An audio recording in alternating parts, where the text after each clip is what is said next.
Hey, bro, every Friday, every other Friday, we get to visit with our friendly neighborhood Rothman doctors. And they give us insight into the world of sports injuries from our driveway guys to what happens in the pro athletes, right? So today we have a wonderful doctor.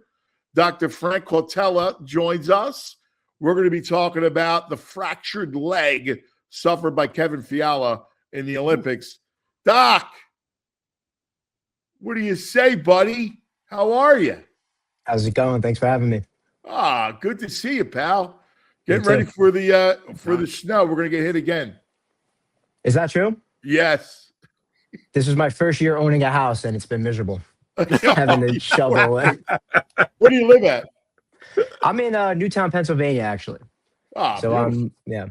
So I'm in Princeton. I'm in our office in Princeton right now. So I go all over this region of Jersey. Nice. That's nice. Yeah. So let's talk about Kevin Fiala, all right? Because he suffered that fractured leg, and when an athlete fractures their lower leg, what does the surgery typically involve? Now we know you're not caring for Kevin. This is just kind of giving us insight into that world and that kind of injury. Correct. Yeah. So I'm not directly caring. This is more general info. I haven't seen his X-rays or know exactly which surgery is, but I can have a rough idea just based on watching the video. Pretty nasty injury. Obviously, thankfully these are rare, but they do happen. So if you break sort of in the middle of the leg, the shin bone, the tibia, we can put that together usually with a big rod that goes in the whole bone, spans the whole bone, and some screws. If it's around the joints, either the ankle or the knee, sometimes we need to put it together with plates and screws. That recovery can be a little bit longer. Sometimes you have to stay off of that a little bit longer than if we do the rod. If we do the rod and there's no other significant joint injury, you could actually start walking right away, and that recovery could be a little bit easier. Yeah, that's interesting. Skating puts a real unique stress on that. Now, what's the process when it comes to getting back full power and the balance that comes with skating? Sure. Yeah. So bones in general, we like to wait. Like I said, if he has the rod, he can start walking right away. But in general, 6 weeks for some really good healing to happen, where we can start like walking on it, strengthening, and then it could take about 3 months to kind of get back, your strength and your ability there. Bones can heal for up to a year or more, but they fully remodel.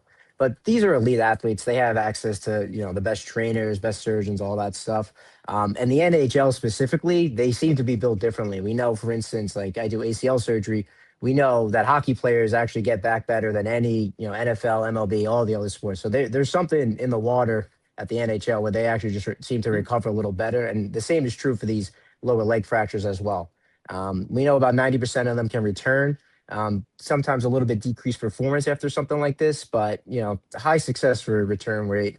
The main thing is getting back your quad strength, your stability when you're skating, stuff like that, which, that's what these athletes, that's the main thing they work on. His full-time job after surgery now is getting back his stability, core to floor conditioning, getting his strength back, getting ready to skate again. Oh, that's fascinating. You always hear, about, hockey players being warriors and coming back and, stitches and all that stuff. But it's interesting that you said that they come back from injury normally, generally speaking, they come back quicker than any other athlete.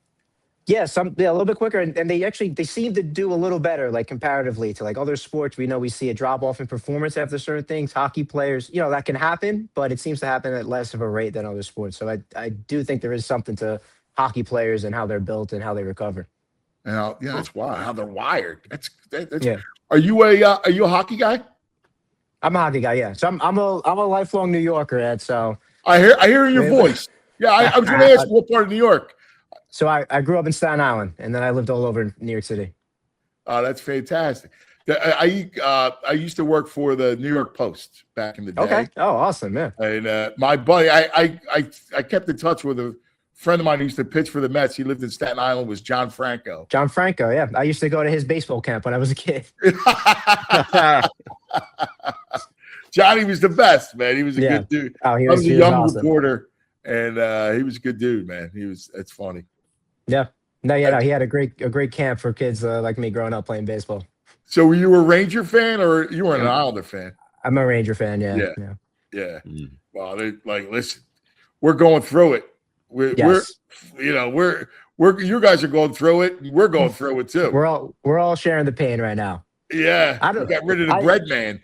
Yeah. Philadelphia's got a special place in my heart. I'm not like a lot of New Yorkers where, I have animosity. Nah, it's great, man. Listen, you're a sports guy. You're one of us, so we appreciate it. Doc, what a pleasure, man. Really, it's great. Congratulations. Hopefully the house will be fine and it gets better for you, all right? I appreciate it. Thanks for having me on. Thanks, brother. We appreciate it. Doc, we love our Rothman doctors. They are fantastic.